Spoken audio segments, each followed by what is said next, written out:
Hello दोस्तों, इससे पहले वाले वीडियो में हमने क्लास 10 के चैप्टर नंबर 1 रासायनिक अभिक्रिया एवं समीकरण के बारे में थोड़ा सा देखा था। उसमें हमने क्या देखा था? रासायनिक अभिक्रिया किसे कहते हैं, रासायनिक समीकरण किसे कहते हैं। रासायनिक अभिक्रिया के अंदर हमने पढ़ा था कि अगर अभिक्रिया हो रही है ये हमें देखना है तो कुछ फैक्टर्स थे जो फैक्टर डिपेंड कर रहे हैं कि हमारी अभिक्रिया हो रही है कि नहीं हो रही है। जैसे हमने देखा था, अगर किसी भी अभिक्रिया के अंदर टेम्परेचर चेंज हो रहा है तो हमारी अभिक्रिया हो रही है, कोई अलग कलर मिल रहा है तो हमारी अभिक्रिया हो रही है। वैसे कई सारे फैक्टर हमने देखे थे। तो अगर आपने उन फैक्टर्स को नहीं देखा है तो ये आपके समझ में नहीं आएगा कि कहाँ से बात शुरू हो रही है। तो अगर आपने इससे पहले नहीं देखा है तो देख लीजिए। उसके बाद आज हम बात करेंगे ढांचा रासायनिक समीकरण की।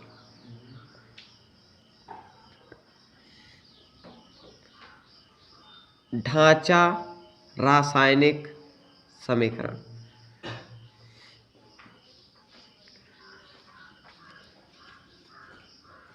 या फिर इसको कहा जाता है स्केलेटल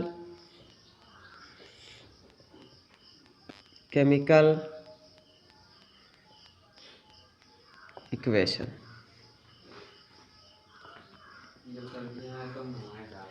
हमने कहा था जब हम मैग्नीशियम की तार को जलाते हैं, तो बनता है मैग्नीशियम ऑक्साइड। मैग्नीशियम की तार को हमने वायु की उपस्थिति में जलाया था तो बना था मैग्नीशियम ऑक्साइड। अब ये जो हमारा मैग्नीशियम ऑक्साइड बना है, यहाँ पे हम गिनेंगे तो मैग्नीशियम 1 है और यहाँ पे भी मैग्नीशियम 1 है। लेकिन ऑक्सीजन की अगर बात करें तो यहाँ ऑक्सीजन के 2 परमाणु हैं। यहाँ पे ऑक्सीजन के 2 परमाणु हैं, जबकि यहाँ पे ऑक्सीजन का हमें कितना परमाणु दिख रहा है? यहाँ पे ऑक्सीजन का हमें सिर्फ और सिर्फ 1 परमाणु दिख रहा है। जबकि क्लास 9 के चैप्टर नंबर 3 में हमने देखा है, हमारे एक साइंटिस्ट थे जिनका नाम था लेवासियर।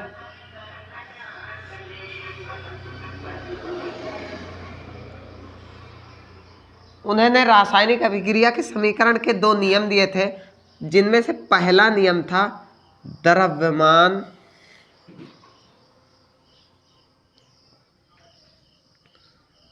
द्रव्यमान संरक्षण का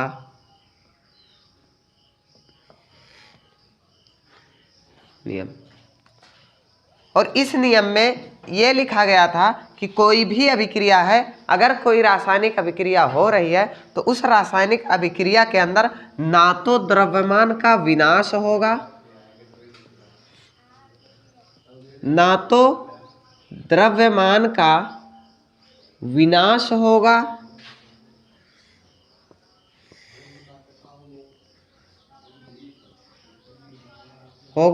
और ना ही हम द्रव्यमान को उत्पन्न कर पाएंगे, और ना तो द्रव्यमान को क्या कर पाएंगे? उत्पन्न कर पाएंगे।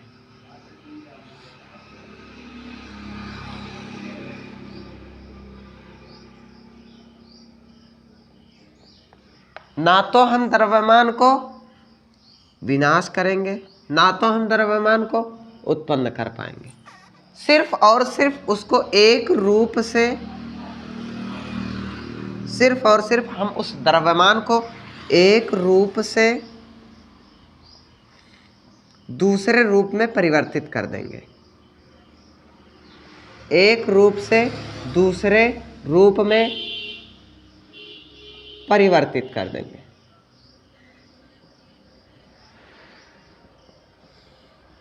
जैसे एग्जाम्पल के तौर पे कार्बन प्लस ऑक्सीजन, जब कार्बन को वायु की उपस्थिति में जलाया जाता है तो बनता है कार्बन डाइऑक्साइड। यहाँ पे कार्बन हमारा है, वो कार्बन है मान लीजिए 12 ग्राम, और यहाँ पे जो ऑक्सीजन है, एक ऑक्सीजन का परमाणु द्रव्यमान 16, तो 2 ऑक्सीजन का कितना हो जाएगा? 32। तो यहाँ पे 32 ग्राम ऑक्सीजन और 12 ग्राम कार्बन आपस में मिल रहे हैं। 32 12 कितना होता है? 44। और हमें जो कार्बन डाइऑक्साइड गैस प्राप्त हुई है वो कितने ग्राम है? 44 ग्राम। ये भी कितना ग्राम है? 44 ग्राम। इस अभिक्रिया के अंदर हम देख सकते हैं ना तो 1 ग्राम या 2 ग्राम में वृद्धि हुई है और ना ही कुछ कमी हुई है। इसका मतलब क्या है? जैसे शुरू में द्रव्यमान था बाद में वैसे द्रव्यमान है, ना तो इसको हमने बढ़ाया है ना तो इसको घटाया है। तो ये नियम इसकी पुष्टि करता है कि ना तो द्रव्यमान को उत्पन्न किया जा सकता है और ना तो द्रव्यमान को नष्ट किया जा सकता है, सिर्फ और सिर्फ उसको एक रूप से दूसरे रूप में परिवर्तित किया जा सकता है। अच्छा, यहाँ देखिए, एक मैग्नीशियम यहाँ, एक मैग्नीशियम यहाँ, कोई बात नहीं। यहाँ पे ऑक्सीजन कितना? 2। यहाँ पे ऑक्सीजन कितना? 1। क्या ये इस नियम का पालन कर रहा है? ये इस नियम का पालन नहीं कर रहा है। और जब ये इस नियम का पालन नहीं कर रहा है तो क्या आप कहेंगे कि ये जो आपकी अभिक्रिया है वो संतुलित है? नहीं है। हम जो अभिक्रिया करवा रहे हैं इसमें ये संतुलित नहीं है, तो इसका संतुलन करेंगे कि नहीं करेंगे? तो इसके संतुलन के लिए हम पढ़ते हैं ढांचा रासायनिक समीकरण, और ढांचा रासायनिक समीकरण के बाद अभिक्रिया को क्या करते हैं? बैलेंस करते हैं।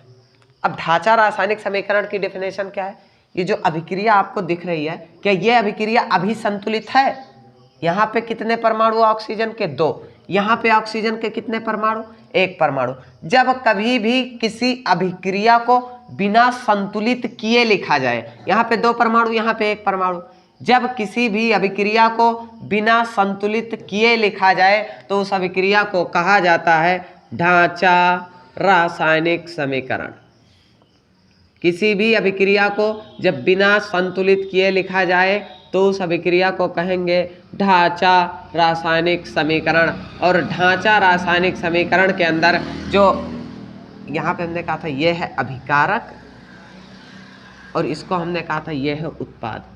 तो जो अभिकारक होगा वो अभिकारक कम होगा या ज़्यादा होगा, कभी भी उत्पाद के बराबर नहीं होगा। इससे हम ये पता करेंगे कि हमारी अभिक्रिया संतुलित नहीं है। अभिक्रिया के संतुलन का मतलब है अभिक्रिया जितनी अभिकारक में है उतना ही उत्पाद में होना चाहिए, उसके अंदर ना तो कुछ बढ़े ना तो कुछ घटे। यहाँ पर देखिए 2 परमाणु है, यहाँ पे 1 परमाणु है, तो यह बैलेंस नहीं है। बिना बैलेंस की हुई अभिक्रिया को क्या कहा जाता है? Skeletal chemical equation. अब बिना बैलेंस किए इसको क्या कहा गया? Skeletal chemical equation. अब इसके बाद हम पढ़ेंगे कि जो हमारी रासायनिक अभिक्रिया है उस रासायनिक अभिक्रिया को संतुलित कैसे किया जाए, रासायनिक अभिक्रिया को संतुलित करने का तरीका क्या है। तो अब हम पढ़ने जा रहे हैं रासायनिक अभिक्रिया का संतुलन।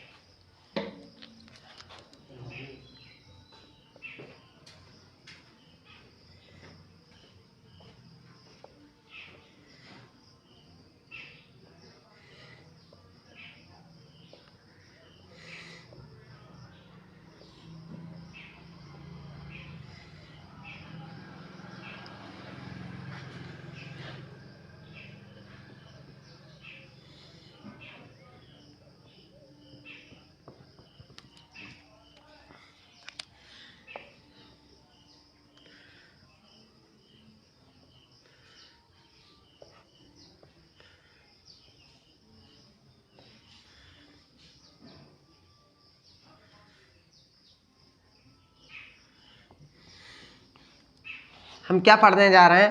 रासायनिक अभिक्रिया के संतुलन को पढ़ने जा रहे हैं कि हम अभिक्रिया को कैसे बैलेंस करेंगे। अब उस अभिक्रिया को बैलेंस करने से पहले 2 मेन पॉइंट हैं, वो मेन पॉइंट आपको याद ही कर लेने हैं। और याद कैसे करेंगे? यहाँ देखिए, सबसे पहले हमने ले लिया H2O। ये H2O हमें दिख रहा है। इस रासायनिक अभिक्रिया के अंदर संतुलन से पहले हमें एक पॉइंट याद रखना है। यहाँ पे हाइड्रोजन के कितने परमाणु हैं? 2 परमाणु हाइड्रोजन के, 1 परमाणु किसका है? ऑक्सीजन का। मान लीजिए हमें ऑक्सीजन के परमाणु को डबल करना था। रासायनिक अभिक्रिया कोई दी होगी जिसमें हमें ऑक्सीजन के परमाणु को डबल करना था। अब ऑक्सीजन के परमाणु को डबल करने के लिए ये किसका अणु है? जल का अणु है। ऑक्सीजन के परमाणु को बैलेंस करने के लिए हम ये सोच सकते हैं कि यहाँ पे 1 ऑक्सीजन लगा दें, अभिक्रिया बैलेंस हो गई। लेकिन यहाँ पे देखिए जल का जो सूत्र है वो है H2O, और जबकि यहाँ पे हो गया है H2O2, और इसको कहा जाता है हाइड्रोजन परऑक्साइड।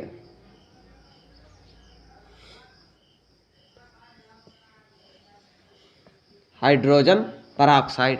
हम चले थे ऑक्सीजन को बैलेंस करने, और ऑक्सीजन को बैलेंस करने में हमने इस जल के अणु को परिवर्तित कर दिया किसमें, हाइड्रोजन के परमाणु में। गड़बड़ हो गई कि नहीं हो गई। अब इस जल के अणु को हमने हाइड्रोजन परऑक्साइड में परिवर्तित कैसे किया, इस ऑक्सीजन के यहाँ पर एक ऑक्सीजन का परमाणु और जोड़ दिया और ये बन गया हाइड्रोजन परऑक्साइड। जबकि हमें ये नहीं करना है, क्योंकि अगर हम ऐसा करेंगे तो ये हमारा जो पदार्थ है ये बदल जाएगा, किसी दूसरे पदार्थ में परिवर्तित हो जाएगा। तो बैलेंसिंग का पहला रूल ये है कि किसी भी परमाणु को बैलेंस करने के लिए आप उसके यहाँ कुछ नहीं ऐड करेंगे, जैसे वो पदार्थ है वैसे ही उस पदार्थ को रहने देंगे। तो पहली मेन पॉइंट यही है रासायनिक अभिक्रिया के बैलेंस में, कि आपको जो परमाणु दिया गया है उस परमाणु के अंदर कोई छेड़छाड़ नहीं करनी है। दिए परमाणु या अणु में कोई छेड़छाड़ नहीं करनी है।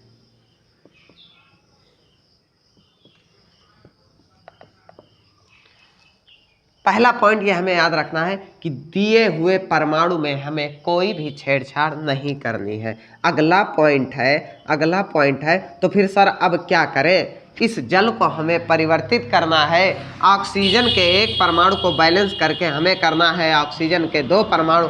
अब इस एक ऑक्सीजन के परमाणु से 2 ऑक्सीजन के परमाणु में बदलने के लिए हम क्या करें, तो इसके लिए ये कहा जाता है कि इसको एक डब्बे में लीजिए।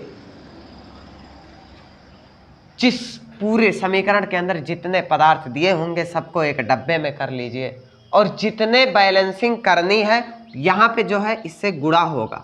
इससे यहाँ पे कितना है, कुछ नहीं है तो कितना है, 1 है। जहाँ पे कुछ नहीं होता वहाँ पे 1 अज्यूम कर लिया जाता है। तो यहाँ पे ऑक्सीजन का कितना परमाणु है, 1। हमें ऑक्सीजन के कितने परमाणु बनाने हैं, 2 परमाणु बनाने हैं। 2 परमाणु बनाने के लिए सबसे पहले हमने क्या किया, ऑक्सीजन को 2 जोड़ दिया। लेकिन सर गड़बड़ हो गई। वो गड़बड़ क्या हो गई, ऑक्सीजन यहाँ पे 2 तो हो गया, लेकिन जो हमारा जल था वो जल परिवर्तित हो गया किसमें, हाइड्रोजन परऑक्साइड में। तब अब क्या करेंगे, अब इस परमाणु में तो हमें कोई छेड़छाड़ नहीं करनी है। अब यहाँ पे हमने क्या किया, ऑक्सीजन को बैलेंस करने का दूसरा तरीका निकाला। दूसरा तरीका क्या है, यहाँ पे ऑक्सीजन कितना है, 1 ऑक्सीजन है। ऑक्सीजन को कितना करना है, 2। 1 से 2 करने के लिए अगर हम यहाँ 2 से गुणा कर दें तो यहाँ देखिए 2 दूनी 4 हाइड्रोजन हो जाएगा, और 2 एकन्ने 2 ऑक्सीजन हो जाएगा, और हमारे पास 2 ऑक्सीजन उपस्थित हो जाएगा। इससे ये पता चला कि 1 ऑक्सीजन के परमाणु से अगर हमें 2 ऑक्सीजन के परमाणु तक पहुंचना है तो हम उस परमाणु के ऊपर कोई छेड़छाड़ नहीं करेंगे, बल्कि उसको एक डब्बे में बंद करेंगे, और बाहर जितना चाहिए और यहाँ उसका क्या होगा, गुणा होगा। इस प्रकार से हम बैलेंसिंग कर देंगे। अगर अब भी ना समझ में आया हो और एग्जाम्पल कर लीजिए, जैसे सोडियम क्लोराइड है। सोडियम क्लोराइड के अंदर हम क्या करना चाहते हैं, यहाँ पे सोडियम 1 है और क्लोरीन कितना है, 1। लेकिन किसी अभिक्रिया के अंदर सोडियम 1 नहीं चाहिए, सोडियम 2 चाहिए। अब सोडियम 2 चाहिए, क्या यहाँ 2 बढ़ा दें, नहीं सर, क्यों, क्योंकि जब आप यहाँ बढ़ाएंगे तो ये सोडियम क्लोराइड नहीं रह जाएगा, कुछ और बन जाएगा। इसके लिए हम क्या करेंगे, सबसे पहले इस सोडियम क्लोराइड को एक डब्बे में बंद कर लीजिए, और इस डब्बे में बंद करने के बाद यहाँ पे 1 है, यहाँ पे 1 है। 1 से हमें करना कितना है, 2। तो 1 को कितने से गुणा कर दें कि 2 हो जाए, तो 1 को अगर हम 2 से गुणा कर दें तो हमारा NaCl कितना हो जाएगा, 2 हो जाएगा। कोई और मान लीजिए, जैसे एक और रासायनिक अभिक्रिया, कोई और रासायनिक अभिक्रिया, जैसे मान लीजिए H2SO4, इसका नाम है सल्फ्यूरिक अम्ल, सल्फ्यूरिक एसिड।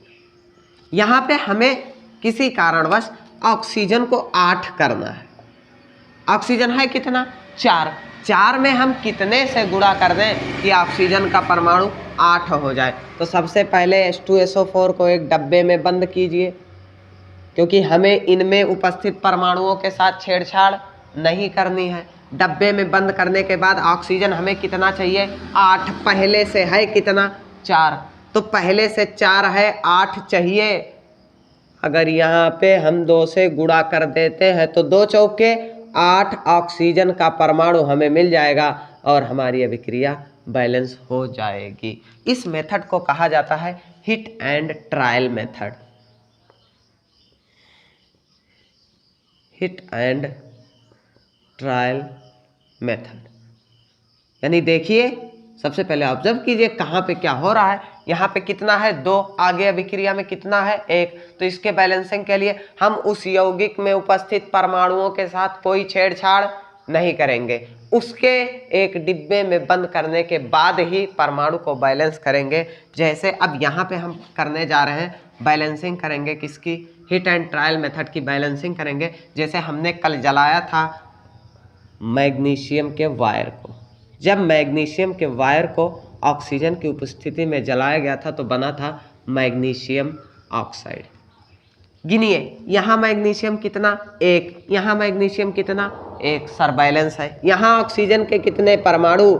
यहाँ पे ऑक्सीजन के 2 परमाणु। और यहाँ पे ऑक्सीजन के कितने परमाणु? यहाँ पे ऑक्सीजन का 1 परमाणु। यानी ये अभिक्रिया हमारी बैलेंस नहीं है।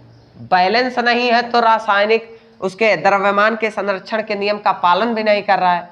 तो इसको हम क्या करेंगे? बैलेंस करेंगे। बैलेंस करने के लिए यहाँ पे 2 ऑक्सीजन का परमाणु है, यहाँ पे 1 ऑक्सीजन का परमाणु। 1 ऑक्सीजन का परमाणु है, 1 में कितने से गुणा कर दें कि हमें 2 ऑक्सीजन के परमाणु मिल जाएं? तो इसको एक डब्बे में बंद कीजिए। डब्बे में बंद करने के बाद 2 से गुणा कर दीजिए। 2 एक अन्य 2। सर गड़बड़ हो गई। यहाँ पे मैग्नीशियम के भी कितने परमाणु हो गए? 2 परमाणु हो गए। और ऑक्सीजन के भी कितने हो गए? 2 परमाणु हो गए। अब यहाँ पे देखिए मैग्नीशियम का कितना परमाणु है? 1। इस मैग्नीशियम के 1 परमाणु के अंदर कितने से गुणा कर दें कि मैग्नीशियम 2 हो जाए? अगर हम मैग्नीशियम के अंदर 2 से गुणा कर दें तो हमारे मैग्नीशियम कितना हो जाएगा? 2। यहाँ पे 2 मैग्नीशियम के परमाणु, यहाँ पे 2 ऑक्सीजन के परमाणु। यहाँ पे देखिए 2 मैग्नीशियम के परमाणु, 2 ऑक्सीजन के परमाणु। हमारी रासायनिक अभिक्रिया बैलेंस है कि नहीं है? आगे और भी बैलेंसिंग कर सकते हैं। जैसे एक एग्जाम्पल और ले लीजिए। जल का निर्माण कैसे होता है? जल का निर्माण होता है H2 + O2 गिव्स H2O। यहाँ पे देखिए हाइड्रोजन के कितने परमाणु? 2। यहाँ पे हाइड्रोजन के कितने? 2। कोई बात नहीं सर। ऑक्सीजन के कितने परमाणु हैं? यहाँ ऑक्सीजन के 2 परमाणु। यहाँ पे ऑक्सीजन का कितना परमाणु? 1 परमाणु। क्या ये हमारी अभिक्रिया संतुलित है? नहीं। फिर हम क्या करेंगे? अभिक्रिया को संतुलित करेंगे। यहाँ पे ऑक्सीजन का कितना परमाणु? 1। 1 में कितने से गुणा कर दें कि ऑक्सीजन के 2 परमाणु हो जाएं? तो हमें पहले से पता है कि अगर हम 1 में 2 से गुणा कर देते हैं तो 2 एक अन्य 2 ऑक्सीजन के परमाणु हमें मिल जाएंगे कि नहीं मिल जाएंगे? लेकिन सर एक गड़बड़ है। वो गड़बड़ क्या है? यहाँ पे हाइड्रोजन 4 हो गया, यहाँ पे हाइड्रोजन कितना है? 2। तो 2 में कितने से गुणा कर दें कि 4 हो जाए? तो हमें पहले से पता है अगर इस हाइड्रोजन में 2 से गुणा कर दें तो हो जाएगा 2 दूनी 4 हाइड्रोजन यहाँ भी हो जाएगा, 4 हाइड्रोजन यहाँ भी हो जाएगा, 2 ऑक्सीजन यहाँ भी हो जाएगा और 2 ऑक्सीजन यहाँ भी हो जाएगा। तो इस प्रकार से हम रासायनिक अभिक्रिया को संतुलित कर सकते हैं।